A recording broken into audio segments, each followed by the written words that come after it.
na parte devocional. E Efésios, capítulo 2, de 1 a 10. Os irmãos podem ter aberto isso, mas vamos ler mais um texto. Esse vai ser a base da nossa reflexão. Em Romanos, capítulo 11. Romanos, capítulo 11. Romanos, capítulo 11. Versículos 5 e 6. Vamos ler juntos? Romanos 11, 5 e 6.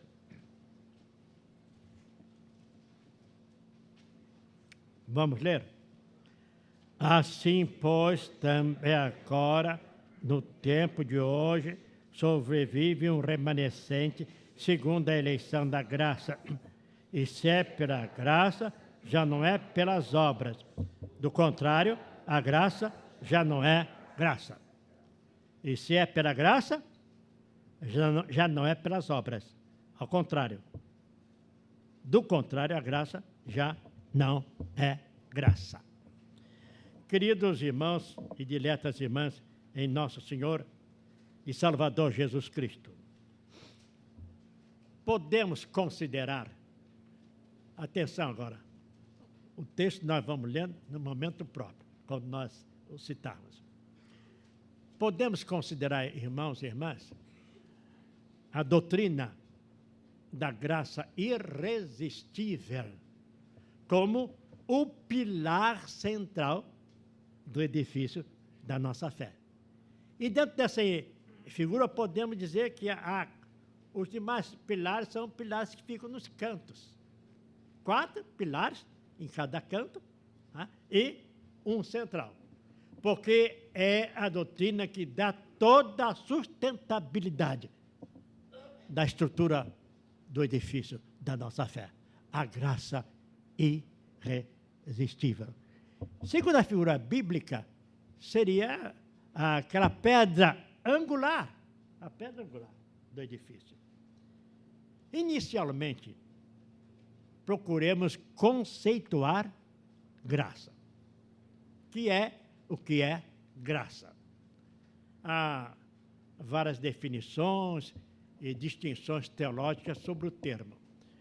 O conceito mais simples é o de que graça é favor imerecido. Pode repetir? Graça é favor imerecido. Deus mostrou a sua bondade para com o homem, embora ele nada merecesse. Mas convenhamos, este ato de fazer um favor a quem não merece, o próprio homem tem condições de realizar.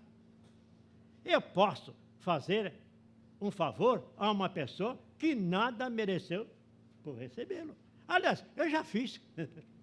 Já fiz muitos favores a pessoas que não mereciam esses favores. Então, a nós nos parece que graça é mais do que favor imerecido. Graça é favor conferido a quem ofendeu o seu autor de forma tão grave que merece a pena de morte. No caso da ofensa a Deus, a morte eterna. Eu vou repetir porque é um conceito bastante sério e profundo. Não é só favor imerecido, é favor concedido a quem ofendeu o seu autor de forma tão grave que merece a pena de morte. E no caso da ofensa a Deus, a morte eterna. Veja, meus irmãos, que é muito mais que um favor imerecido. Muito mais. Então, meus irmãos, em torno do assunto graça irresistível, vamos fazer 3 destaques. 3 destaques. Os irmãos vão repetir cada um dos tópicos. Primeiro, a respeito da graça irresistível. É doutrina exclusiva da palavra de Deus. Pode repetir? É doutrina exclusiva da palavra de Deus. Repita outra vez. É doutrina exclusiva A ideia de graça, no sentido acima conceituado, é ensino bíblico. É doutrina essencialmente cristã. Ao que sabemos, em nenhuma outra religião, meus irmãos, aparece esse conceito, esse ensino, nos termos acima definidos. Só na palavra de Deus. E só no cristianismo. Pode ser que exista em outras, eu não conheço. Olha que no seminário estudei religiões comparadas, em que nós procuramos ter conhecimento das religiões orientais, ocidentais, né? Quase todas elas, as principais. Eu não percebi em nenhuma delas alguma doutrina ou algum ensino que se parecesse com a doutrina da graça irresistível. É doutrina bíblica. Se não houvesse na Bíblia, não teríamos conhecimento. Já no Antigo Testamento, a ideia de que a misericórdia divina é favor imerecido se mostra latente nesta oração de Jacó. Aí está a oração de Jacó. Em Gênesis 32, versículo 10.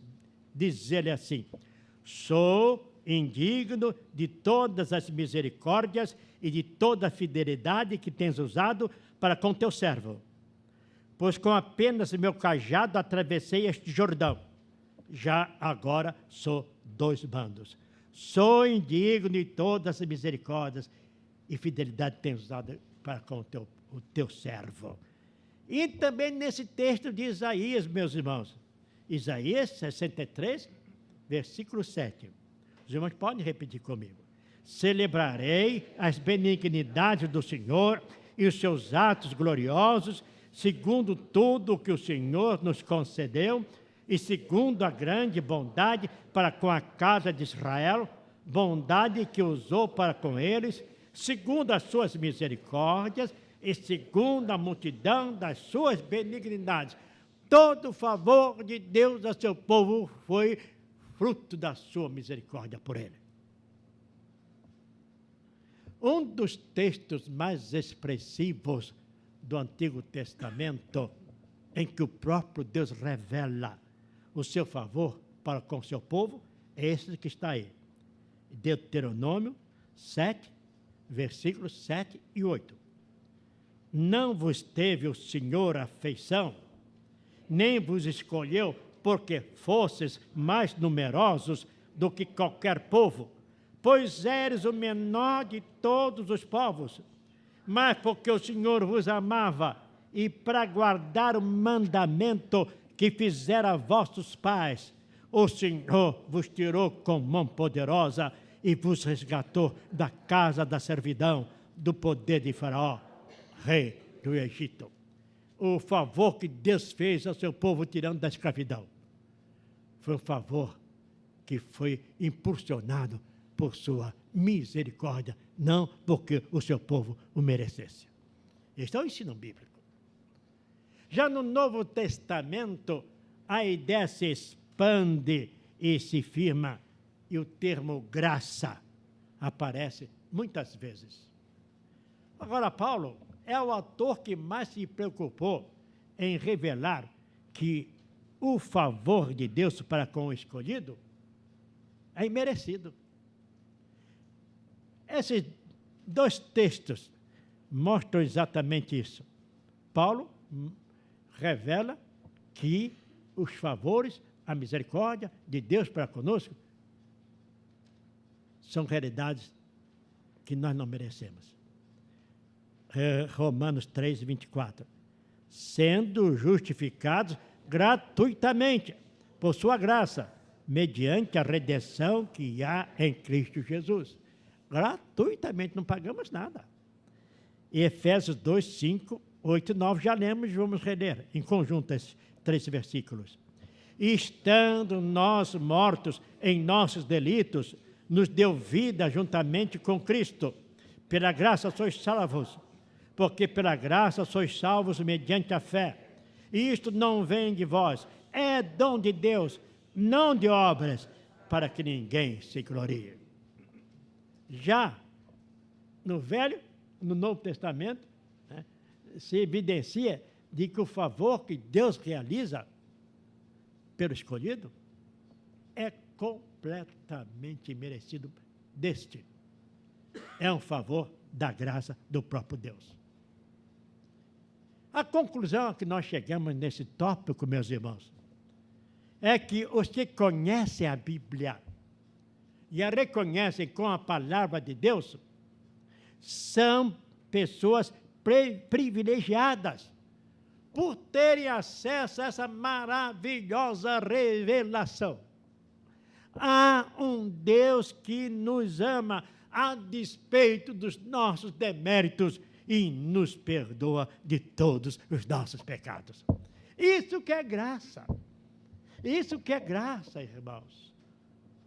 É por esse motivo que podemos declarar que espiritualmente estamos vivendo na dispensação da graça.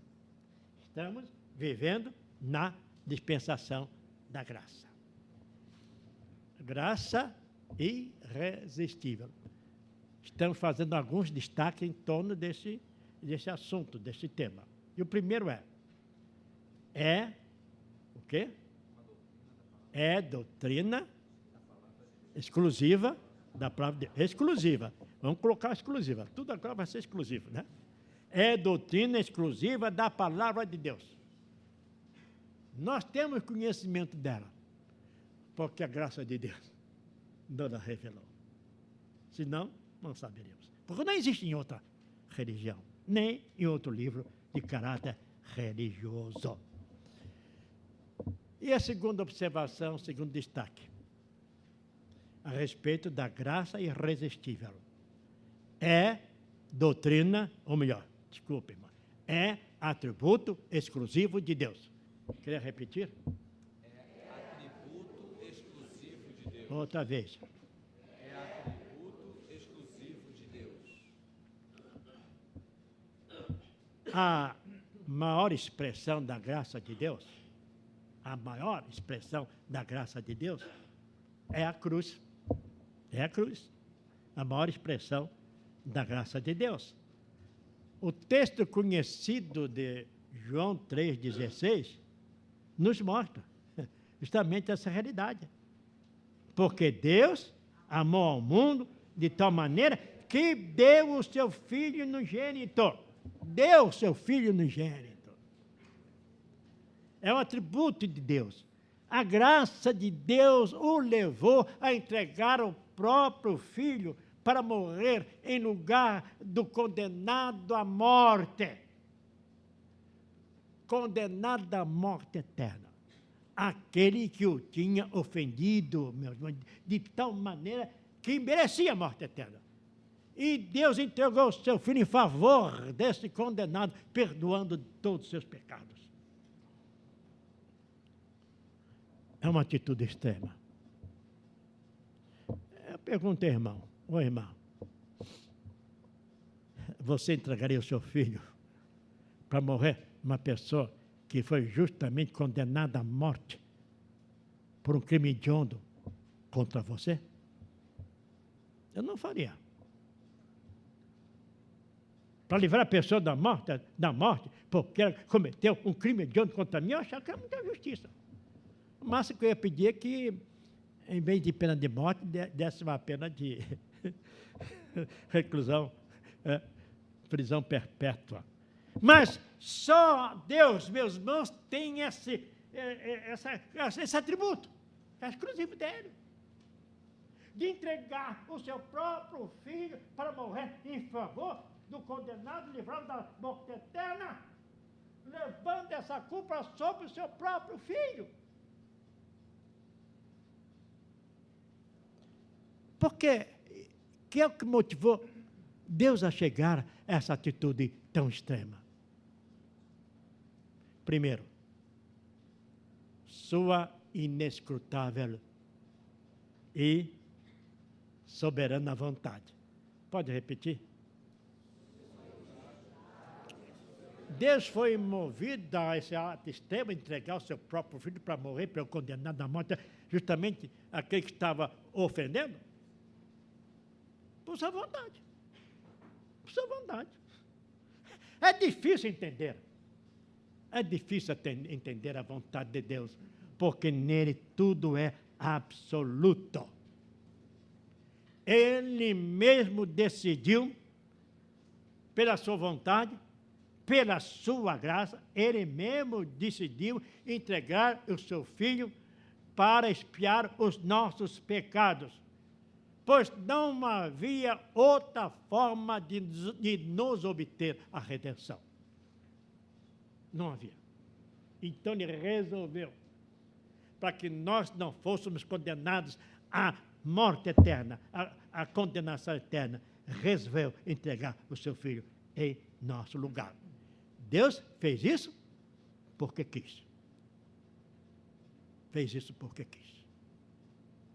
Mas há um texto em Paulo muito interessante, em Gálatas, que está em Gálatas 1, versículos 3 e 4. Olha o que o texto declara, irmãos. Vamos ler. Graça a vós outros e paz da parte de nosso Deus e de nosso Senhor Jesus Cristo, o qual se entregou a si mesmo pelos nossos pecados para nos desarraigar deste mundo perverso,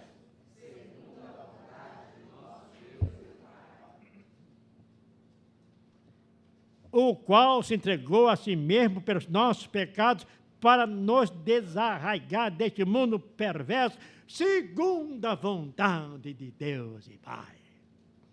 Só Deus teria um plano como esse. Só Deus.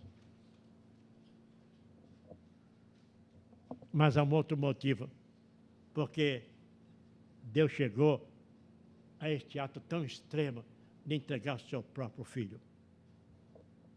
O seu inescrutável e imponderável amor. Primeiro, a sua inescrutável e soberana vontade. E segundo, o seu inescrutável e imponderável amor. São muitos os textos bíblicos que mostram que Deus nos salvou e por nós entregou o seu Filho por amor. Muitos, meus irmãos. Nós escolhemos apenas alguns que estão aqui diante de nós. Efésios 2, versículos 4 e 5. Mas Deus, sendo rico em misericórdia, por causa do grande amor com que nos amou, estando nós mortos em vossos delitos, nos deu vida juntamente com Cristo, pela graça sois salvos. Por causa do grande amor com que nos amou. Segundo Tessalonicenses 2, 16. Ora, nosso Senhor Jesus Cristo mesmo, e Deus, o nosso Pai, que nos amou e nos deu eterna consolação e boa esperança pela graça. Nos amou. E 1 João 4, 10. Falta um trecho aí que nós vamos completar. Não consiste o amor... Não. Nisto consiste o amor. Não em que nós tenhamos amado a Deus, mas em que Ele nos amou e nos enviou o seu Filho como propiciação pelos nossos pecados. Vamos repetir. Falta aí, Ele nos amou. Falta isso. Repetimos, agora com esse texto. Nisto consiste o amor, não em que nós tenhamos amado a Deus, mas em que Ele nos amou e enviou o seu Filho como propiciação pelos nossos pecados. Ó irmãos, Deus nos ama, a despeito de merecermos com toda a justiça a sua ira. Ora, se o nosso amor às vezes é inexplicável, às vezes alguém que não merece, até uma pessoa que é má mesmo, natureza, mas ama. Se o nosso amor é inexplicável, como entender o amor de Deus? porque esse é um atributo exclusivo de Deus. Como nós dizemos neste soneto, irmãos. É um soneto que eu compus há muito tempo, mas quando eu leio, meus irmãos, eu me emociono. Aí só veio mesmo a polinização de Deus. Nós resumimos tudo o que dissemos aqui nesse soneto.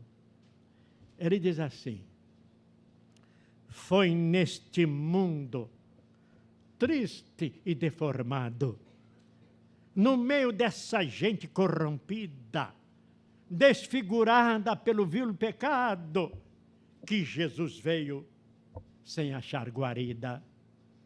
Nasceu, viveu, morreu, foi imolado, doou inteiramente a sua vida, foi como réu maldito condenado por essa humanidade tão perdida. Como se pode amar o ser abjeto que é este homem, fazer dele objeto de tal amor que nos parece incrível? Amor como o de Cristo não existe, somente Deus a amar assim persiste, com um amor para nós incompreensível. Não sei como é que se pode amar tanto. Só Deus. Só Deus. Graça irresistível. Nós colocamos um subtítulo, vocação eficaz, que veremos agora. E estamos fazendo 3 destaques em torno deste assunto. O primeiro é que é doutrina exclusiva da palavra de Deus. Segundo, que é atributo exclusivo de Deus. E o terceiro,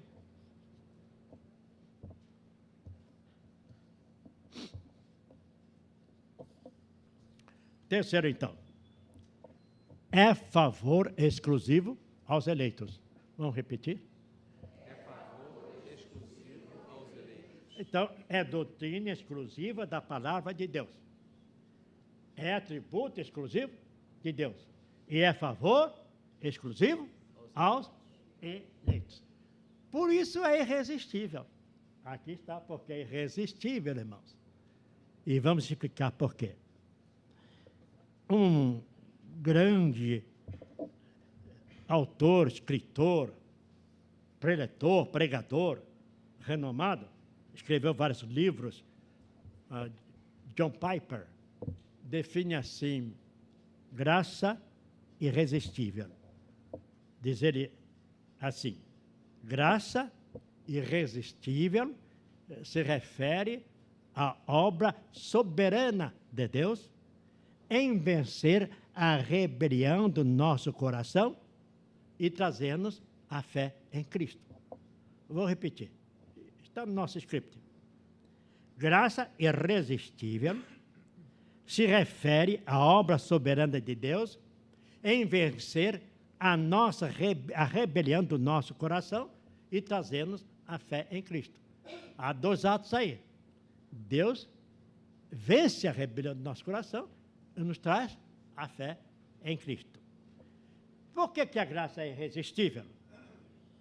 A graça é irresistível, irmãos, porque Deus muda a inclinação do coração do eleito para o mal, pela total submissão a Ele, trocando-lhe o coração de pedra por coração de carne, segundo a figura bíblica, e pela ação do Espírito Santo, predispondo a voluntariamente aceitar o Evangelho e a salvação em Jesus. Vou repetir. A graça é irresistível, porque Deus muda a inclinação do coração do eleito para o mal, pela submissão total a Ele, trocando-lhe o coração de pedra por um coração de carne. E pela ação do Espírito Santo, predispondo-o a aceitar o Evangelho e a salvação em Jesus. Por isso que é irresistível. Deus trocou tudo nele. Deus trocou tudo justamente para que a pessoa tivesse condições de aceitar. Há alguns textos bíblicos que mostram essa predisposição. Estamos aí, e nós vamos ler. Primeiro, Atos capítulo 11, 21. A mão do Senhor estava com ele e muitos crentes se converteram ao Senhor. Muitos creram convertendo ao Senhor porque a mão do Senhor estava ali. E o texto de Atos 13, 48, esse é maravilhoso, meus irmãos.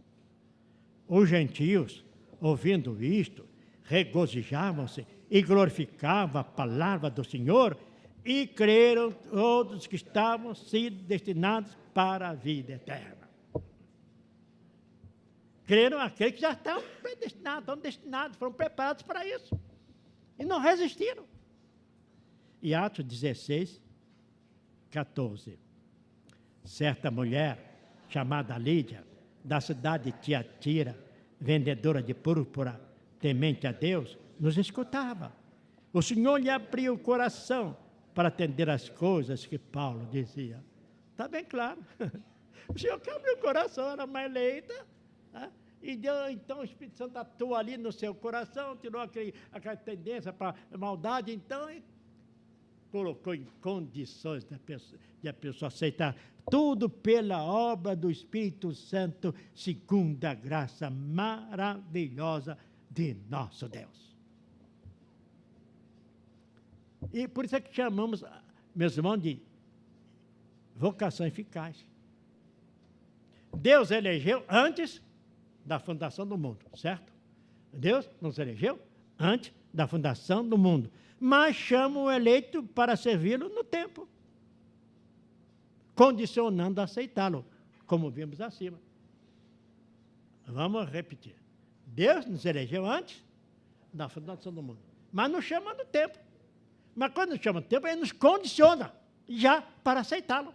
Então, todos aqueles que Deus chama, vão a Ele, certo? Porque estão condicionados a isso. Todos que Deus chama, vão a Ele na pessoa de Jesus Cristo. Vamos ver esses 3 textos que estão entre o próprio Jesus. O próprio Jesus.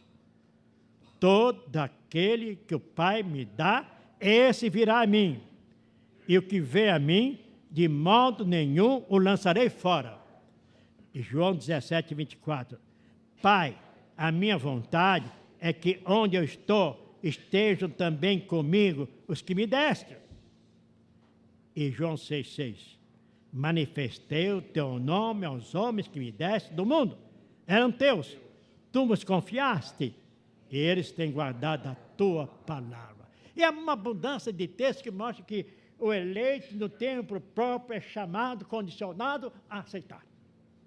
Por isso, é irresistível. E esse chamado se chama de vocação eficaz. É um chamado eficaz. Né?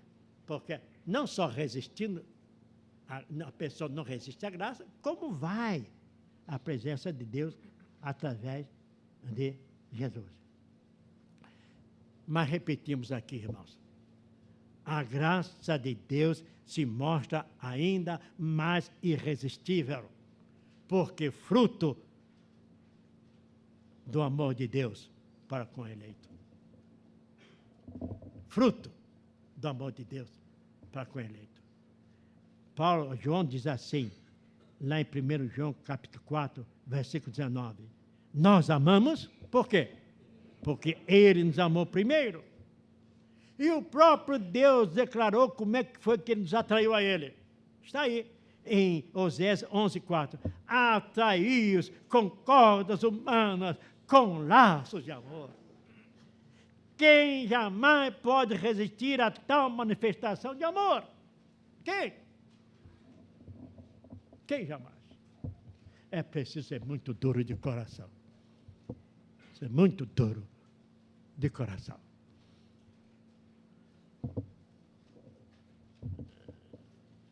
Nós imaginamos que as pessoas que estão aqui presentes são pessoas